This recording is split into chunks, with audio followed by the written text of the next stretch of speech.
Dari pihak BPJS ini terkait dengan kemudahan layanan, baik itu Kita alihkan melalui layanan WhatsApp. itu soal layanannya, fokus kepada proses. Ya, di situ bukan hanya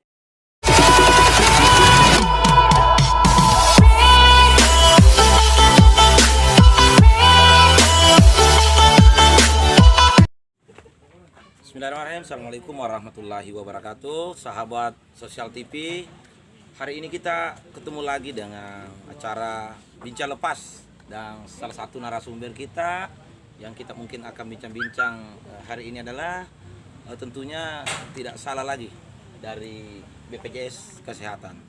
Nah, tentunya bicara soal BPJS Kesehatan, berarti kita mungkin bicara soal layanan sosial. Nah, hari ini ada Pak Supratman Eskom sebagai Kepala Bidang Kepesertaan dan Pelayanan Peserta.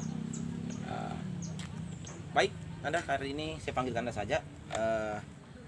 Ini Sosial TV sebagai TV online di Bulukumba yang mengedukasi soal bagaimana proses-proses layanan dari baik itu lembaga, baik dari pemerintahan maupun instansi-instansi. Nah, hari ini BPJS hadir di tengah-tengah kita ini. Saya ingin kupas-kupas sedikit nih, boleh ya? silakan. Iya. Karena memang penting untuk dikupas. Iya. Supaya masyarakat ini apa bisa yang menjadi pertanyaan di publik itu mungkin sedikit terjawab dengan kehadirannya Sosial TV mengedukasi segala macam persoalan misalnya. Karena terkadang hari ini kita biasanya kekurang tahuan kita karena tidak melihat dan tidak mendengar. Iya. Oke, baik, mungkin saya langsung saja ini terkait dengan fokus ke BPJS Kesehatan ini. Yang pertama, kenapa sih JKN itu penting bagi penduduk atau masyarakat?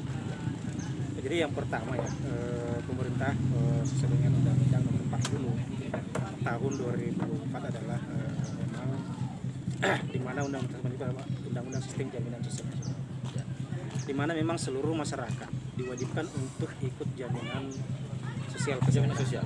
Seluruh masyarakat ya? Seluruh masyarakat Indonesia, bahkan warga negara asing pun yang menetap di Indonesia lebih dari 6 bulan. Oh, warga asing yang dari yang warga asing tinggal di yang sudah Indonesia, menetap di Indonesia itu wajib dengan KTP wajib ikut peserta Ikut. JKN. Jadi selama dia menetap di Indonesia lebih dari 6 bulan itu wajib. Nah, kenapa ini penting? Karena kita pahami bersama bahwa biaya pelayanan kesehatan semakin hari semakin meningkat. Ya.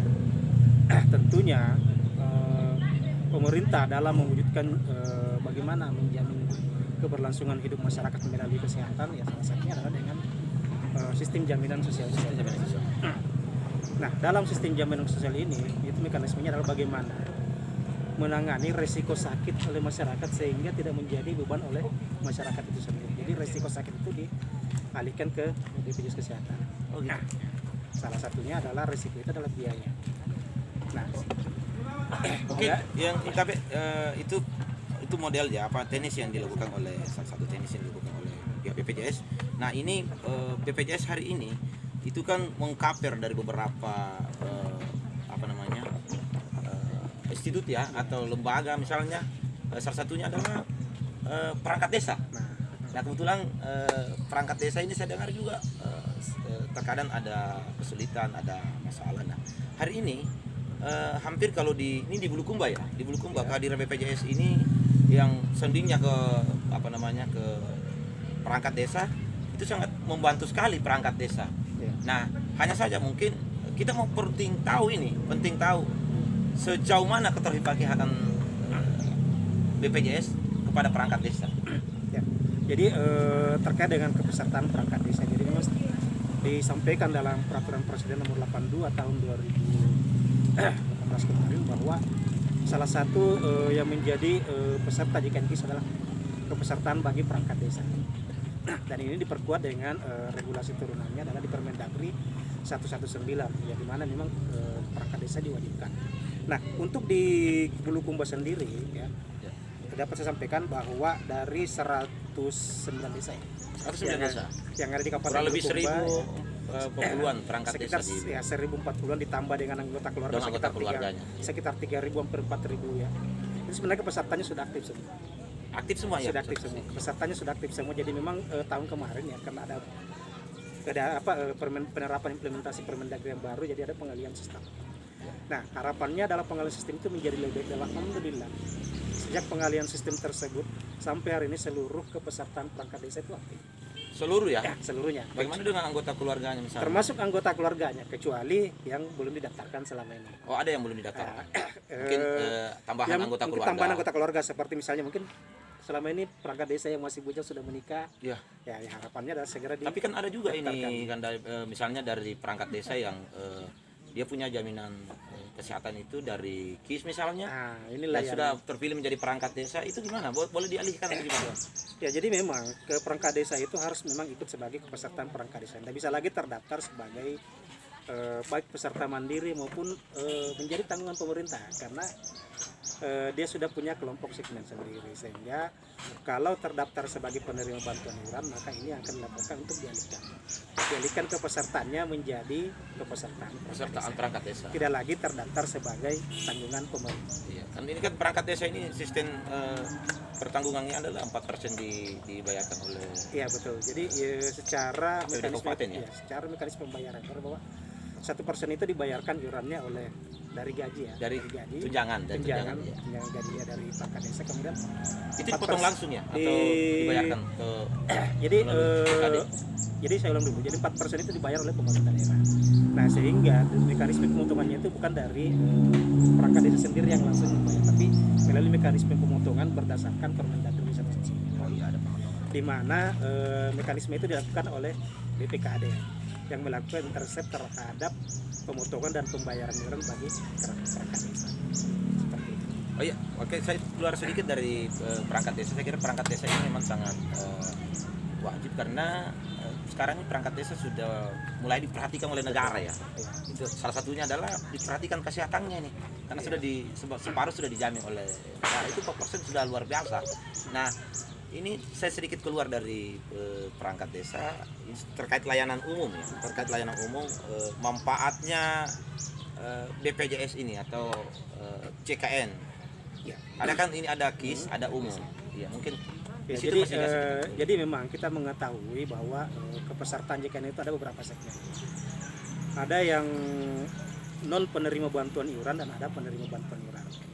Nah, dari sisi layanan itu sebenarnya tidak ada perbedaan layanan. Bahwa mau dia penerima bantuan iuran, mau dia sebagai pekerja penerima upah atau peserta mandiri, itu sebenarnya layanannya sama.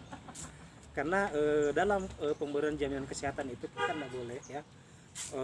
Pemerintah atau pemberi layanan kesehatan tidak boleh membedakan antara pasien yang satu dengan pasien yang lainnya hanya karena kesaktiannya. Nah, alhamdulillah sejauh ini ya kami amati bahwa tidak ada perbedaan yang mendasar dari pelayanan kesehatan ini baik dari sisi PBI maupun dari sisi non PBI. Contoh sendiri misalnya pasien dengan usus buntu, pasien PBI dengan non PBI perlakuannya sama. Apabila membutuhkan perlakuan ya, dalam perlakuannya penyakit sama, ini. ya penyakit. Ruang operasinya digunakan sama, dokter yang melayani sama, bahkan obat-obat dan DHP-nya sama. Iya, ya. Jadi memang dari sisi layanan kesehatan memang tidak ada yang membedakan. Nah, inilah yang kami dorong ya, harapkan kepada fasilitas kesehatan bahwa kesehatan itu adalah hak yang mendasar bagi masyarakat yang harus mendapatkan sesuai dengan haknya. Jangan lagi ada Sesuai dengan haknya ya. sesuai dengan hak. Oke, baik, karena ini yang terakhir. Dan mungkin adakah dari pihak BPJS ini terkait dengan kemudahan layanan baik itu yang ada peserta maupun yang baru mendaftar sebagai peserta? Mungkin itu.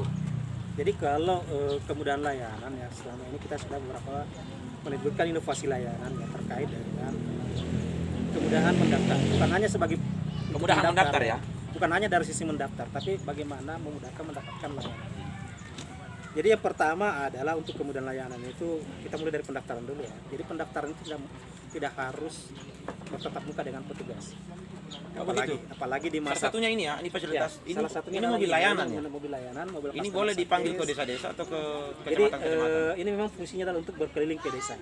Tapi syaratnya bagaimana caranya? Dipanggil, Syaratnya adalah menyurat. atau berkomunikasi dengan kami harus secara resmi.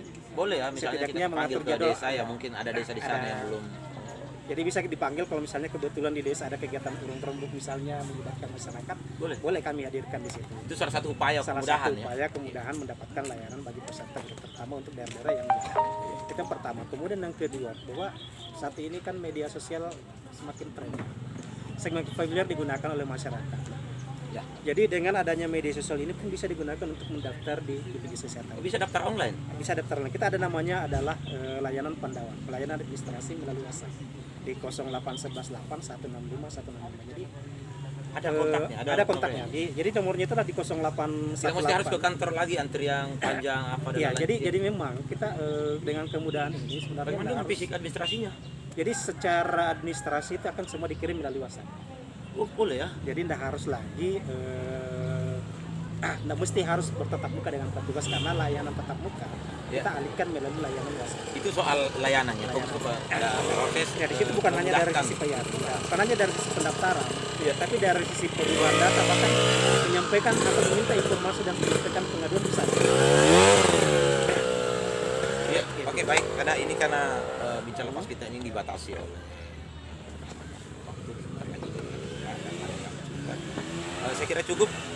Terima kasih atas waktu. Terima kasih. Dan saya kira salam untuk teman-teman atau khususnya warga masyarakat Purba yang mungkin yang bermasalah BPJS-nya atau mungkin ada keganjalan dalam BPJS, mungkin bisa langsung bertandang ke kantor atau mungkin juga bisa melalui berkomunikasi dengan pemerintah setempat. Saya kira sahabat Sosial TV untuk kali ini cukup. Assalamualaikum warahmatullahi wabarakatuh.